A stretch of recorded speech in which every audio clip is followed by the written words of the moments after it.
Friends, जैसे आपको मालूम है, आज सुबह कैबिनेट की मीटिंग हुई है। हमारे साथ हैं Shri Ramesh Pokhriyal Nishank ji, HRD minister, Shri Prakash Javadekar ji, I and B minister, Shri Amit Khare ji and madam Anita Karwal ji, secretaries from the ministry of HRD. मैं मंत्री जी से अनुरोध करूंगा कि वो ब्रीफ करना। आज प्रधानमंत्री नरेंद्र मोदी जी की अध्यक्षता में मंत्रिमंडल की बैठक हुई और 21वें सदी के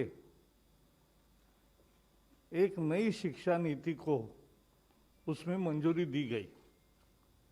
यह बेहद महत्वपूर्ण है क्योंकि 34 साल से शिक्षा नीति में परिवर्तन नहीं हुआ था और इसलिए आज का ये जो परिवर्तन है और जो नई शिक्षा नीतियाँ है, मुझे विश्वास है कि पूरा समाज और सभी देशवासी इसका स्वागत करेंगे और दुनिया के शिक्षाविद भी इसको निश्चित रूप से सराहना करेंगे।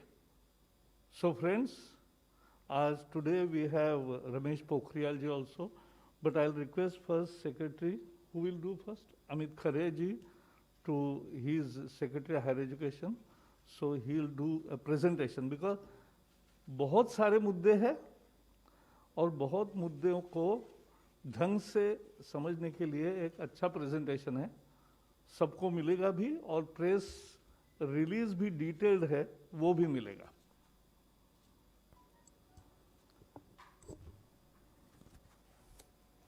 माननीय मंत्री श्री प्रकाश जावड़ेकर जी, माननीय मंत्री श्री रमेश पोखरियाल निशंक जी, मेरे सहकर्मी सचिव स्कूल शिक्षा एवं साक्षरता अनीता करवल जी, प्रेस एवं मीडिया के सभी बंधुओं, जैसा माननीय मंत्री जी ने बताया, आज ऐतिहासिक दिन है।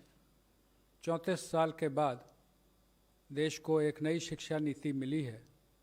मैं संक्षिप्त प्रस्तुतिकरण के माध्यम से पुरानी शिक्षा नीति के मुकाबले हम नई शिक्षा नीति में कहाँ हैं, जो बड़े परिवर्तन हैं वो क्या हो रहे हैं उच्च शिक्षा, स्कूल शिक्षा में, और इसका क्या आउटकम रहेगा, कितने छात्र छात्राएं लाभान्वित होंगे, किस प्रकार से नए संस्थान खुलेंगे, इस पर एक प्रेजेंटेशन है। सर ज़्यादा लंबा नहीं है, it is 11 slides. I'll just give you the background that starting with the University Education Commission way back in 1948, there was Secondary Education Commission followed by Kothari Commission. And Kothari Commission was the one which led to the formulation of the National Policy on Education in 1968.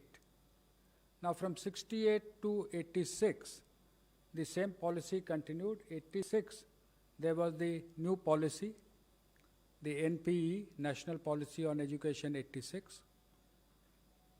उसका संशोधन बहुत सीमित रूप से 1992 में 1992 it was amended, but actually it is the 86 policy which had been continuing till date, that is for last 34 years. सरकार ने 2 समितियां बनाई, एक TSR सुब्रमण्यम की समिति जिसने मई 2016 में अपना प्रतिवेदन दिया था, और उसके बाद डॉक्टर के कस्तूरी रंगन जो प्रसिद्ध वैज्ञानिक हैं, इसरो में रह चुके हैं, चेयरमैन थे स्पेस कमीशन के, विभिन्न इंस्टीट्यूट्स के वो चांसलर हैं, बोर्ड ऑफ गवर्नर्स के डायरेक्टर हैं, शिक्षा से उनका जुड़ाव है, और शिक्षक और अन्य स्कूल शिक्षा, उच्च शिक्षा दोनों से जुड़े हुए जो बड़े वैज्ञानिक हैं या एकेडमिक हैं, उनकी कमेटी बनाएगी। कमेटी के डिटेल अंतिम स्लाइड में मैं दूंगा, कुछ जानकारी भी उसके बारे में आपको उपलब्ध कराऊंगा। नेक्स्ट। एक महत्वपूर्ण बात यह है कि सरकार के जो निर्देश हैं उसके आलोक में एक व्यापक कंसल्टेशन किया गया। It has been widely consulted, and just to give you an idea, through MyGov platform we approached all the 2.5 lakh gram panchayats for their suggestions. Then when the draft committee report of Dr. Kasturi Rangan's draft National Education Policy was presented, we got it translated into 22 languages. Again, there were widespread consultations. There was education dialogue with honorable members of parliament. There was a special meeting of Central Advisory Board of Education on 21st of September last year. There was also a special meeting, Parliamentary Standing Committee on Human Resources had taken a special meeting on 7th of November. So there has been wide consultation not only with the governments, state governments, with central ministries, state governments, with the academia, but also the involvement of the common people. लोगों से राय ली गई कि आप अपनी शिक्षा नीति में क्या देखना चाहते हैं, और इस के आधार पे जो शिक्षा नीति और उसके बड़े रिफॉर्म्स हैं, उसमें उच्च शिक्षा में हम 2035 तक 50% GER ग्रॉस एनरोलमेंट रेशियो तक पहुंचेंगे, और उसके लिए होलिस्टिक एजुकेशन की नई व्यवस्था लाई जा रही है, जिसका सबसे बड़ा अंग है मल्टीपल एंट्री एंड एग्जिट। आज की व्यवस्था में यदि 4 साल इंजीनियरिंग पढ़ने के बाद या 6 सेमेस्टर पढ़ने के बाद किसी कारणवश मैं आगे नहीं पढ़ सकता हूँ, तो मेरे पास कोई उपाय नहीं है, मैं आउट ऑफ द सिस्टम हो जाता हूँ। Multiple entry and exit system में ये रहेगा कि 1 साल के बाद सर्टिफिकेट, 2 साल के बाद डिप्लोमा, 3 या 4 साल के बाद डिग्री, यानी और multiple entry through academic bank of credit, जो नीचे बुलेट है कि मेरे जो क्रेडिट फर्स्ट ईयर के हैं, सेकेंड ईयर के हैं, जैसे बैंक के सेविंग अकाउंट होते हैं, वैसे ही एकेडमिक क्रेडिट में डिजी लॉकर के माध्यम से हमारे वहाँ पर क्रेडिट रहेंगे, so that in the third year if I want to take a sabbatical for a year, or I want to take a break for any reason, family condition or otherwise for some time, and I return after a fixed period, within a fixed period of which will be prescribed by the new Higher Education Commission, if I come back to the education system, I will not be asked to repeat the first and second year. My credits are already there in the academic credit bank. I will utilize those credits for my further education.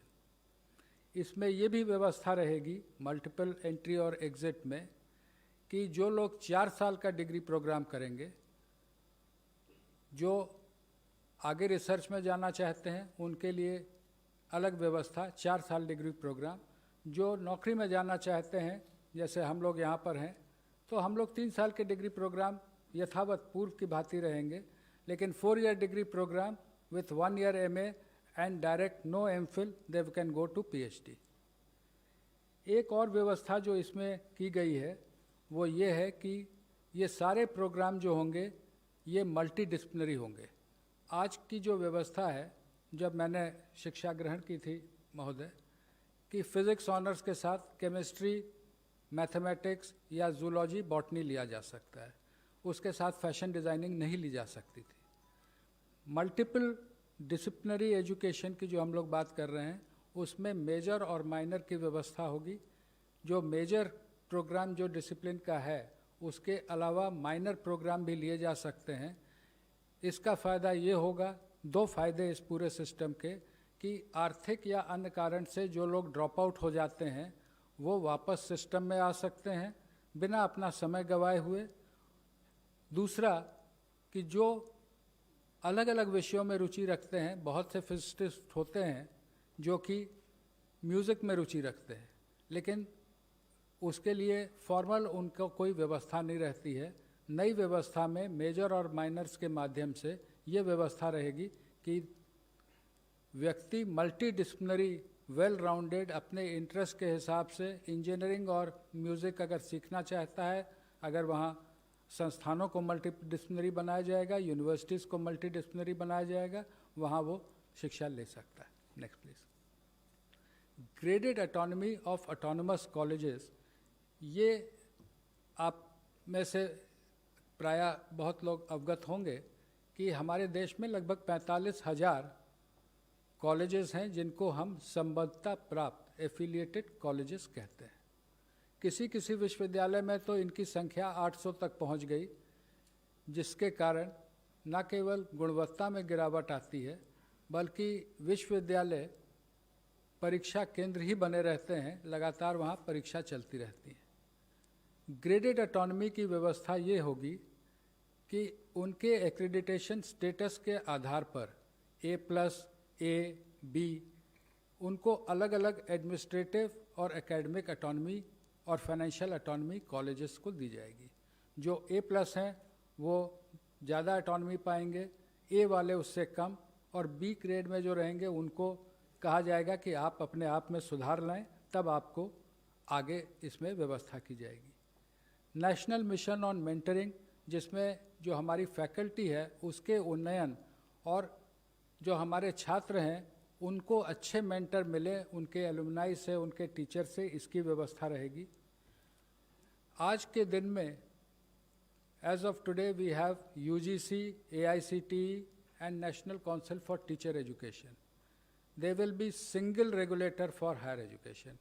एक regulator रहेगा जो कि सारे education, higher education को एक ही regulator देखेगा। उसमें अलग अलग एक्रेडिटेशन के लिए, अप्रूवल्स के लिए, फाइनेंसिंग के लिए अलग अलग वर्टिकल रहेंगे, लेकिन एक रेगुलेटर रहेगा। और वो regulator self disclosure based, online self disclosure based transparent system पे काम करेगा। हर चीज़ के लिए बार बार इंस्पेक्शन टीम बना के भेजने की जो वर्तमान व्यवस्था है, उसके जगह सेल्फ डिस्क्लोजर बेस्ड व्यवस्था लाई जाएगी।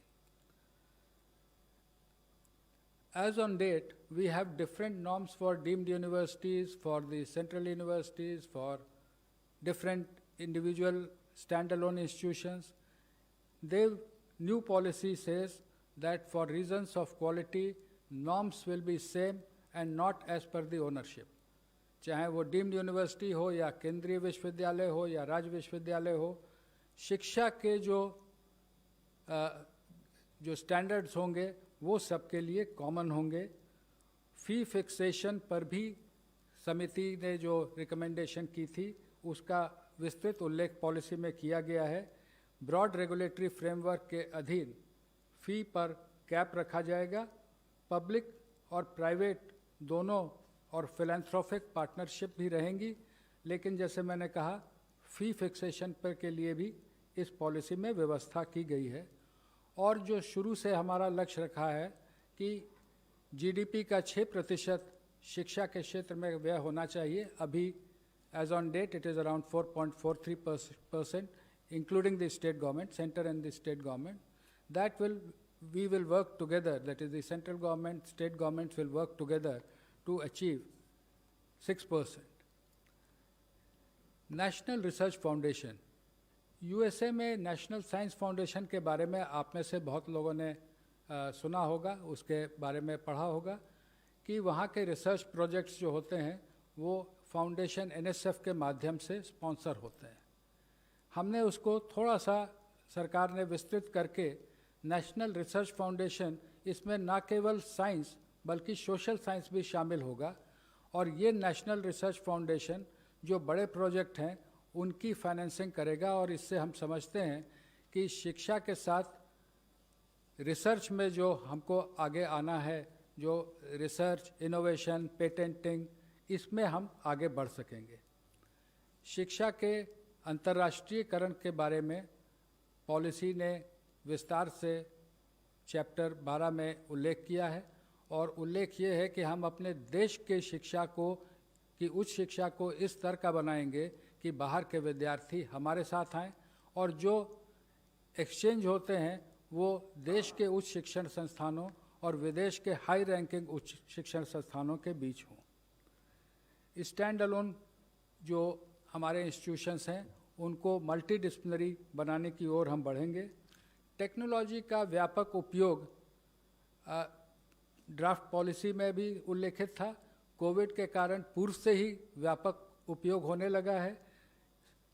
पॉलिसी में लिखा है कि टेक्नोलॉजी का व्यापक उपयोग होगा विथ इक्विटी, यानी हम समावेशी रूप से टेक्नोलॉजी का उपयोग करेंगे, लेकिन इस प्रकार से करेंगे कि जो हमारे साथी पीछे हैं या जो आर्थिक कारणों से जिनके पास डिवाइस या कनेक्टिविटी में रुकावट है, तो हम उनको साथ लेते हुए आगे बढ़ेंगे.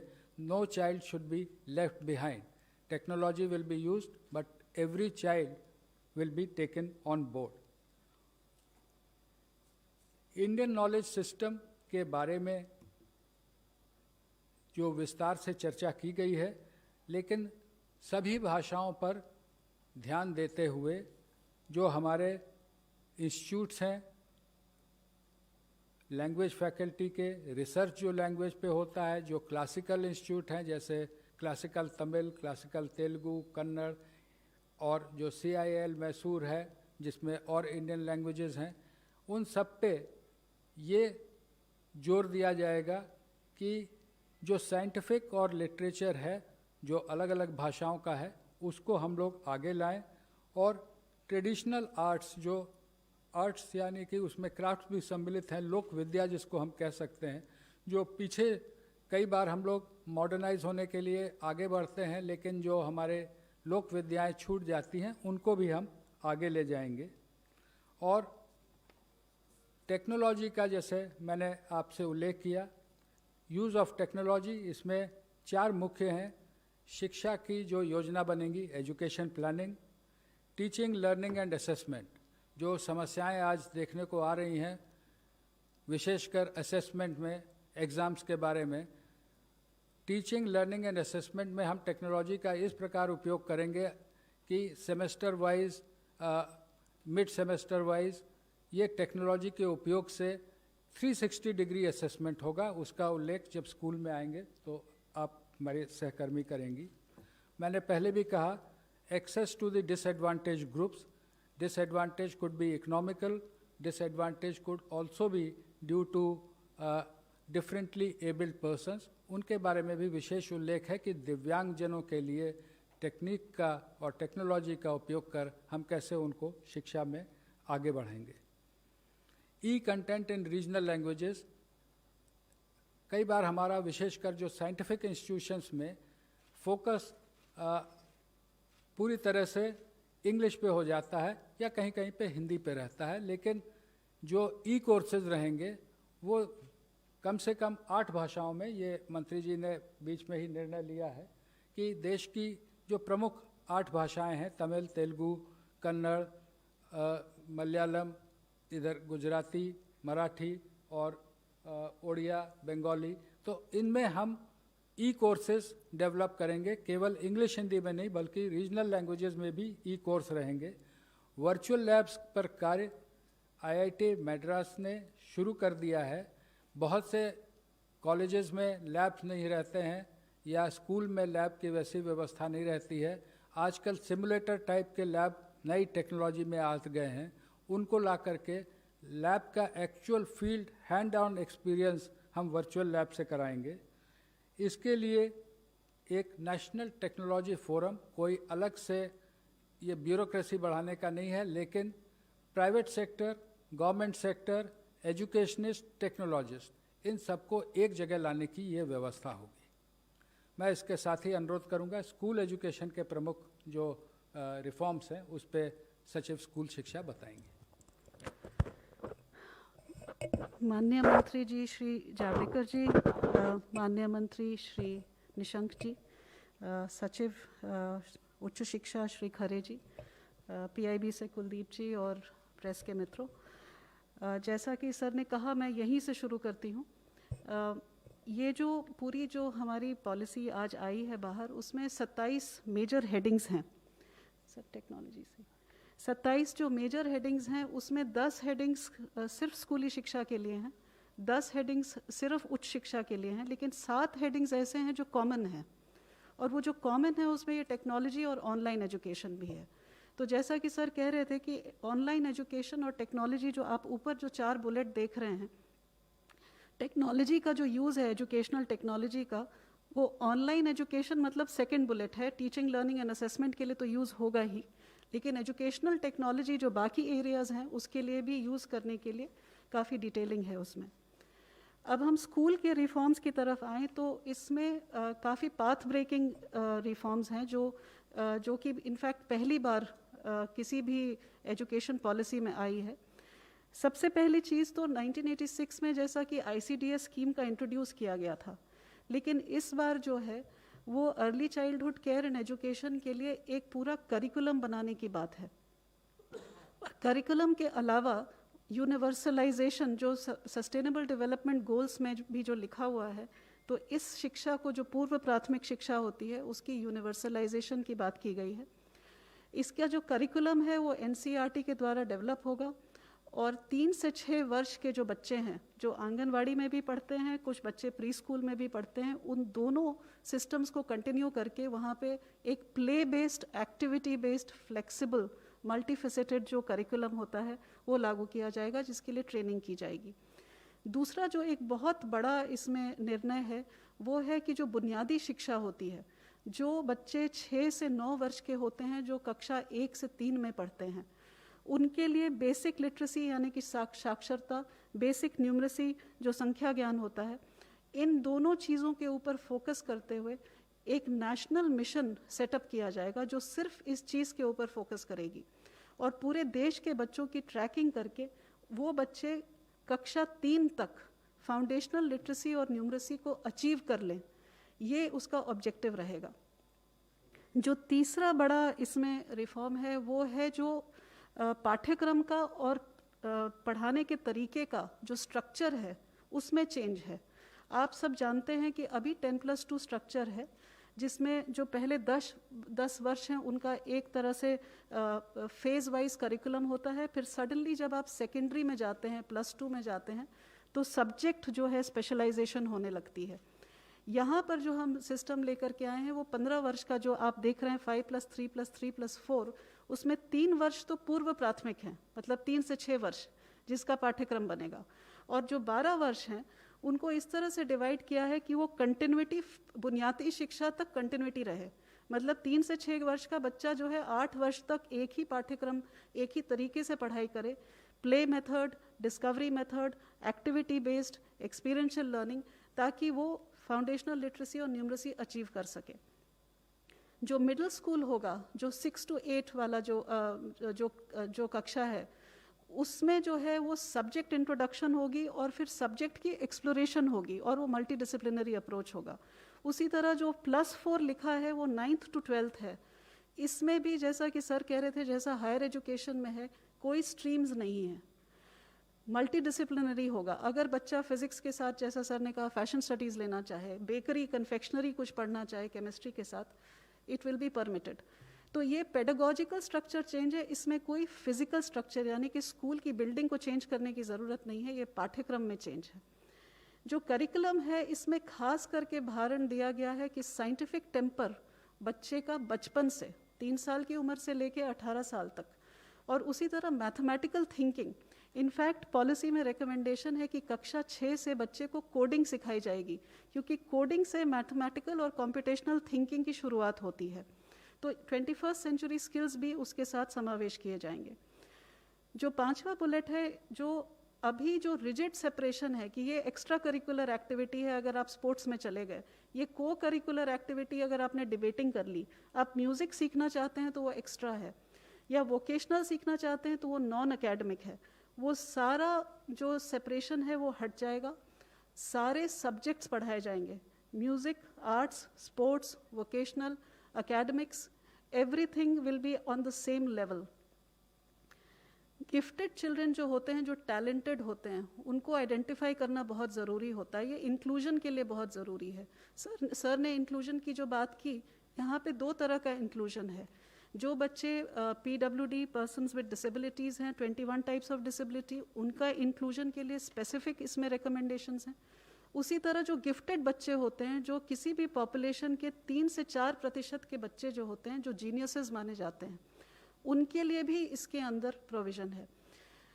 जो गर्ल चाइल्ड के लिए gender inclusion fund for specifically targeting the girl child development, girl child के लिए और भी बहुत कुछ है, पर मैं यहाँ आपको मेजर रिफॉर्म्स बता रही हूँ।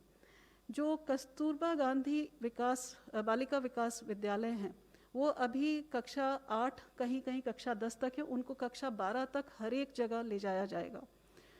जो मेन चीज़ है, जो आप सेकंड लास्ट बुलेट देख रहे हैं, कि जो करिकुलम है हमारा वो इतना हैवी है कि बच्चे जो है life skills, scientific temper, problem solving, critical thinking, उसके लिए उनके पास टाइम ही नहीं है। तो करिकुलम को एसेंशियल कंटेंट तक सीमित किया जाएगा ताकि समय मिले बच्चे को कि ये सब चीज़ एक्सप्लोर कर सके। वो प्रोजेक्ट बेस्ड लर्निंग में जाएगा, एक्टिविटी बेस्ड लर्निंग में जाएगा, एक्सपीरियंशियल लर्निंग में जाएगा। वोकेशनल जो है वो क्लास 6 से शुरू किया जाएगा। ये भी इस पॉलिसी में पहली बार है। पिछली पॉलिसीज़ में दिया हुआ है कि स्कूलिंग में सेकेंडरी लेवल पे वोकेशनल शुरू होगा, ये कक्षा 6 से शुरू किया जाएगा। इसमें इंटर्नशिप्स भी हम पॉलिसी में लेके आए हैं कि बच्चा जो लोकल क्राफ्ट्स पर्सन है या ट्रेड पर्सन है, वहाँ जा कर के बैगलेस डे करके 10 दिन की इंटर्नशिप साथ में उनके साथ बैठ के करे, चाहे वो लॉन्ड्री चलाता हो, कारपेंटर हो, इलेक्ट्रिशियन हो, उसके वहाँ जाके अटैचमेंट करके बच्चा समझे कि लोकल क्राफ्ट्स, ट्रेड्स क्या हैं। जो एक और मेजर रिफॉर्म है वो करिकुलम फ्रेमवर्क, जो हमारा पाठ्यक्रम की जो रूपरेखा होने वाली है वो 4 जगह वो चेंज होने वाली है। एक तो स्कूली शिक्षा की जो NCF है वो 2005 में बनी थी, 15 साल हो चुके हैं उस बात को, वो नया पाठ्यक्रम आएगा। उसी तरह से जो टीचर्स एजुकेशन जो 2009 में बनी थी, 11 साल पहले, वो भी अब हम हाथ पर लेंगे। जो अर्ली चाइल्डहुड एजुकेशन की मैंने आपसे जो बात करी कि वो भी जो है अब की बार पहली बार इस तरह से बनेगा कि 0 से 3 वर्ष का सब फ्रेमवर्क बनेगा, जिसमें पेरेंट्स को बताया जाएगा कि आप घर पे क्या कर सकते हैं, और 3 से 6 वर्ष का आंगनवाड़ी के अंदर या प्री स्कूल में अगर बच्चा है तो उसके लिए बताया जाएगा। बोर्ड एग्ज़ाम, इसके ऊपर काफ़ी विस्तृत में पॉलिसी में लिखा हुआ है। बोर्ड एग्ज़ाम जो है उसका महत्व जो है उसको कम करने के लिए बहुत सारे तरीके बताए गए हैं।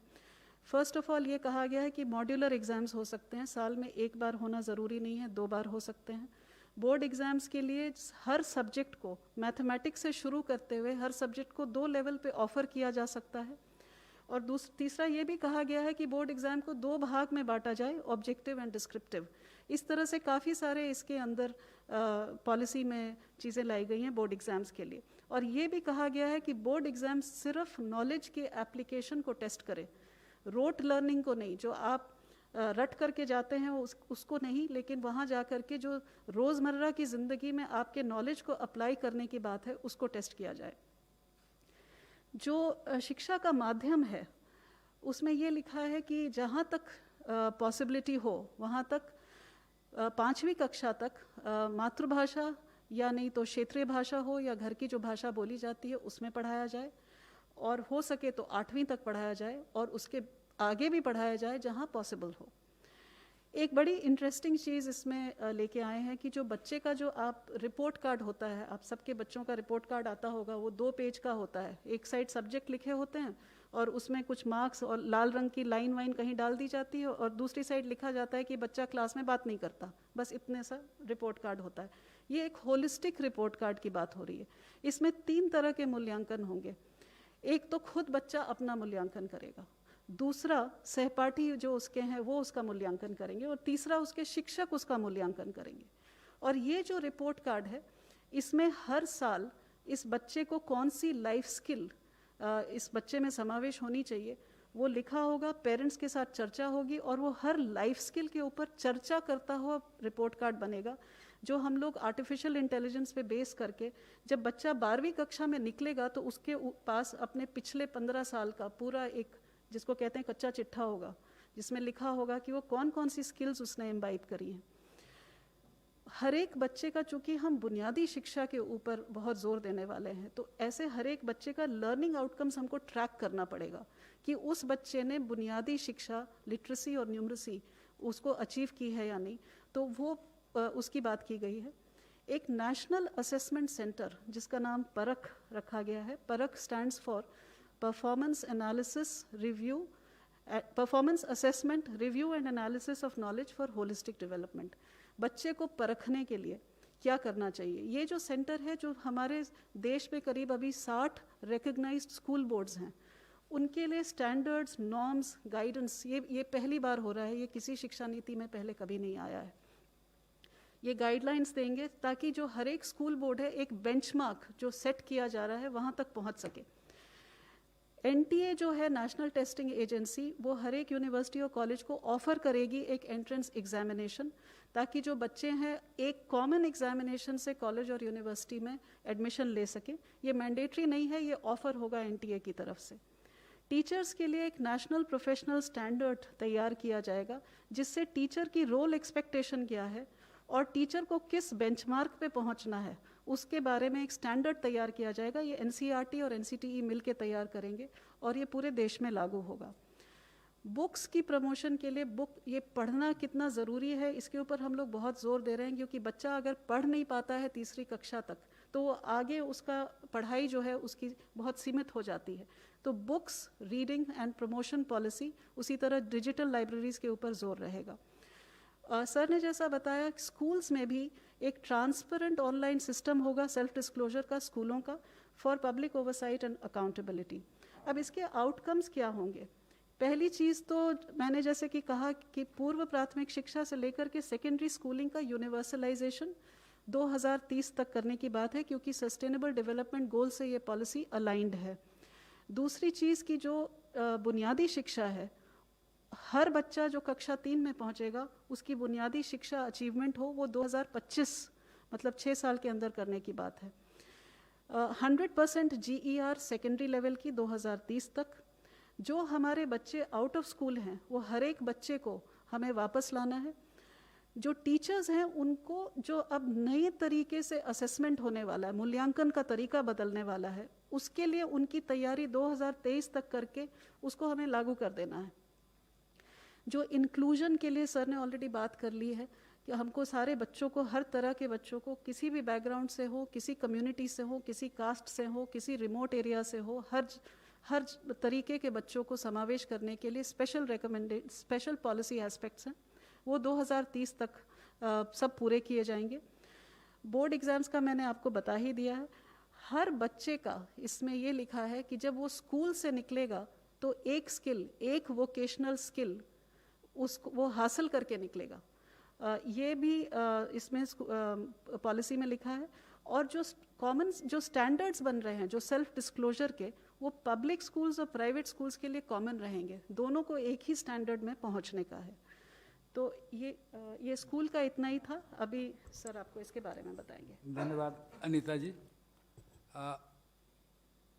We have presented before you in a span of say half an hour the major highlights of the policy. We would again state that it is aimed at bringing transformational change, not incremental change, but transformational change in both higher education sector and the school education. The new system in school will be 5+3+3+4 in place of 10+2. In higher education, there will be multiple entry and exit system, introduction of 4-year courses, common regulatory system by a common regulator, single regulator, National Research Foundation, these are the important highlights of the new policy. प्रारंभ में ही मैंने निवेदन किया था कि doctor कस्तूरी रंगन की अध्यक्षता में समिति बनी थी। इस अवसर पर मंत्रालय, सर आपकी अनुमति से मंत्रालय की ओर से उनका और सभी मेंबर्स का मैं आभार व्यक्त करना चाहूँगा और एक जानकारी अपने मीडिया बंधुओं को देना चाहूँगा कि डॉक्टर कस्तूरी रंगन से मेरी बात हुई है और उन्होंने कहा है कि अगर मीडिया के कोई बंधु उनसे, इसीलिए उनके कॉन्टैक्ट डिटेल दिए गए हैं। If any one of you wish to contact him, he will be available. He is in Bangalore. He will be available for any queries. Thank you, sir. सभी को धन्यवाद। और नेक्स्ट सर, जैसे multilingualism मैंने कहा जी, सभी भाषाओं में आप सभी को धन्यवाद। सबको धन्यवाद है। आप पोखरियाल जी, आप समापन करेंगे। आदरणीय जावड़ेकर जी, अधिकारी वर्ग और मित्रों, आज हिंदुस्तान के इतिहास में एक ऐसा अवसर आया है जब इस देश के यशस्वी प्रधानमंत्री नरेंद्र मोदी जी की अध्यक्षता में इस देश की ऐसी शिक्षा नीति जो 1986 के बाद जो स्कूली शिक्षा और उच्च शिक्षा में उसकी परिवर्तनकारी सुधारों के लिए एक महत्वपूर्ण रास्ता प्रशस्त करेगा। और जो हमारे देश के प्रधानमंत्री ने एक नए भारत के निर्माण की बात की है, जो स्वच्छ भारत होगा, स्वस्थ भारत होगा, सशक्त भारत होगा, समृद्ध भारत होगा, श्रेष्ठ भारत होगा, एक भारत होगा, उस नए भारत के निर्माण में ये नई शिक्षा नीति 2020 मील का पत्थर साबित होगी। जैसे कि हमारे सचिव स्कूली शिक्षा और सचिव उच्च शिक्षा ने विस्तार पूर्वक सभी बातों को सूत्र रूप में रखा है, और हमारे बड़े भाई आदरणीय जावड़ेकर जी जो इस मंत्रालय में और इस शिक्षा नीति से तब से लेकर लगातार जुड़े रहे हैं, जिनके समय में, जिनके मार्गदर्शन में ये काफ़ी आगे बढ़ी। और मैं ये समझता हूँ कि पूरी दुनिया में शायद इससे बड़ा परामर्श, विचार विमर्श कभी नहीं हुआ होगा। इतना बड़ा नवाचार ये दुनिया के लिए एक उदाहरण है, जब किसी नीति पर देश के कोने कोने से, अभिभावकों से, छात्रों से, अध्यापकों से, विशेषज्ञों से, शिक्षाविदों से, राजनीतिज्ञों से, जनप्रतिनिधियों से, और यहाँ तक कि 1,25,000 ग्राम समितियों से विचार विमर्श किया गया हो, जहाँ सभी सरकारों के साथ भी परामर्श किया गया हो, शिक्षा मंत्रियों से, देश के शिक्षा मंत्रियों से समय समय पर लगातार विचार विमर्श किया गया हो, देश के सभी राज्यों के शिक्षा विभागों के साथ परामर्श किया गया हो, जनप्रतिनिधियों के साथ लगातार बात की गई हो, और राज्यसभा और लोकसभा के सांसदों के साथ प्रदेश वाइज लगातार सुबह से शाम तक इन नीतियों पर, इनके एक एक विषय पर परामर्श और चर्चा की गई हो। संभवतः देश के इतिहास में ये पहली बार ऐसा हो रहा होगा। और इन लंबे रास्तों से होकर के, गुजर करके, क्योंकि ये देश की शिक्षा नीति बन रही है, शिक्षा किसी भी व्यक्ति, परिवार, समाज और राष्ट्र की आधारशिला होती है, और इसलिए व्यापक परामर्श और सब लोगों की चर्चाओं के बाद, और जब हमने इसको पब्लिक डोमेन में डाला था उसके बाद भी 2,25,000 के करीब सुझाव आए। उन सुझावों में भी हमने उच्च शिक्षा और स्कूली शिक्षा 2 अलग सचिवालय बनाए, 15-15, 20-20 टीमें विशेषज्ञों की बनाई, व्यापक उनका विश्लेषण किया, और उस सब के बाद इसको एक शिक्षा नीति के इस निचोड़ पर ला करके आज माननीय प्रधानमंत्री जी की अध्यक्षता में हुई जो कैबिनेट है, उसने इस पर अपनी अंतिम सहमति दी है। मैं मानव संसाधन विकास मंत्रालय, जो अब शिक्षा मंत्रालय के नाम से जाना जाएगा, उस मंत्रालय की ओर से मैं अपने देश के यशस्वी प्रधानमंत्री जी का आभार प्रकट करना चाहता हूँ, पूरी कैबिनेट का आभार प्रकट करना चाहता हूँ, और मैं देश के लगभग 1,000 से भी अधिक विश्वविद्यालय, 45,000 से भी अधिक डिग्री कॉलेज, 15 लाख से भी अधिक स्कूल, 1,09,00,000 से भी अधिक अध्यापक, और कुल अमेरिका की जितनी आबादी नहीं है उससे भी अधिक 33 करोड़ से भी अधिक छात्र और छात्राओं को आज के इस ऐतिहासिक दिन पर बधाई देना चाहता हूँ, शुभकामना देना चाहता हूँ। मुझे भरोसा है कि जो ये हमारी शिक्षा नीति है, ज्ञान, विज्ञान, अनुसंधान, नवाचार, प्रौद्योगिकी से युक्त, संस्कार क्षम, मूल्य परक, हर क्षेत्र में हर परिस्थिति का मुकाबला करने वाली, पूरी दुनिया के लिए भारत में ज्ञान की महाशक्ति के रूप में उभर करके आएगी, जब पूरी दुनिया का सबसे बड़ा गंतव्य, शिक्षा का गंतव्य हिंदुस्तान होगा। मैं एक बार फिर आप सबको भी शुभकामना देना चाहता हूं, और आज तो ये नीति में मुख्य क्या क्या बिंदु हैं, इन बिंदुओं की चर्चा की। लेकिन कभी भी आपको चर्चा करनी हो तो मैं समझता हूँ कि उसके लिए हमेशा चर्चा के लिए समय है, और इस पे इतनी व्यापक चर्चा हुई है। लेकिन इस नीति को नीचे तक ले जाने के लिए आपकी भी सहयोग की हमको ज़रूरत पड़ेगी। एक बार प्रकाश भाई को भी मैं बहुत धन्यवाद देना चाहता हूँ। बहुत बहुत धन्यवाद। आज today this is a historic decision which has been explained by both the secretaries and the minister concerned, and I think we are giving along with it a detailed note in which all the features of new education policy are mentioned. And therefore today I have a request, क्योंकि अगर सवाल पूछने को एक बार शुरू करेंगे तो हर एक को सवाल है, क्योंकि शिक्षा हर घर का विषय है, आपका भी है, और इसलिए हम एक भी प्रश्न अनुत्तरित नहीं रखना चाहते। लेकिन वो आज सब न करते हुए कल से, हाँ, यानी बाद में मंत्री जी मिलेंगे, और क्योंकि आपको भी डाइजेस्ट करना है। और देखो, आज अगर आप सारा रिपोर्ट, सारा प्रेजेंटेशन और सभी प्रेस रिलीज सब दोगे तो पेपर में दूसरा और प्रश्नोत्तर, तो दूसरा कुछ छापने को जगह नहीं रहेगी। तो ऐसा मत करो। और इसलिए so will take questions afterwards, not today. That's a special request. Thank you. Thank you very much, sir. Thank you, sir. I will, Friends.